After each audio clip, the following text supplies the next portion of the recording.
പക്ഷേ നിങ്ങളിവിടെ ജേർണലിസം പഠിച്ച് ഡിഗ്രിയുമായി പുറത്തിറങ്ങുമ്പോൾ ഒരു കാര്യം നിങ്ങൾ മനസ്സിലാക്കേണ്ടത്, നിങ്ങൾ പഠിക്കുന്നത് നിങ്ങൾ ഭാവി ഏർപ്പെടാൻ പോകുന്നതുമായിട്ടുള്ള ജോലി, ഇത് രണ്ടിലും നല്ല വ്യത്യാസമാണ്.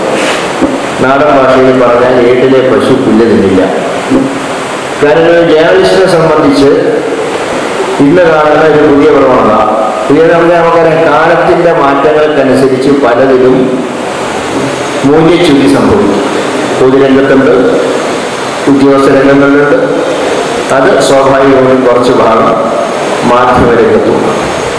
ഇപ്പോൾ നമുക്കറിയാം, ഒരു പണ്ട് കാലത്തൊക്കെ ഞാൻ ഒരു വിദ്യാർത്ഥിയായിരുന്ന കാലത്ത്, അന്ന് ഞാൻ ഇന്ന് പ്രതിനിധാനം ചെയ്യുന്ന നിയമസഭ അന്ന് ഗാലറിയിൽ ഇരുന്ന് കണ്ട കാലങ്ങളിൽ അന്നത്തെ നിയമസഭയും ഇന്നത്തെ നിയമസഭയായിട്ടുള്ള വ്യത്യാസം, അന്നത്തെ റിപ്പോർട്ടിങ്ങും ഇന്നത്തെ റിപ്പോർട്ടിങ്ങുമായിട്ടുള്ള വ്യത്യാസം.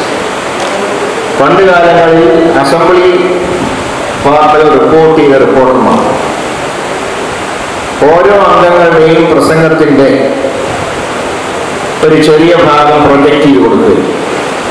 കാരണം ശ്രീ KR ചുമ്മാറിനെ പോലെയുള്ള റിപ്പോർട്ടുകൾ വായിച്ചാൽ, നിയമസഭാ റിപ്പോർട്ടുകൾ വായിച്ചാൽ ഒരു നിയമസഭ കണ്ട പ്രതീതിയാണ്.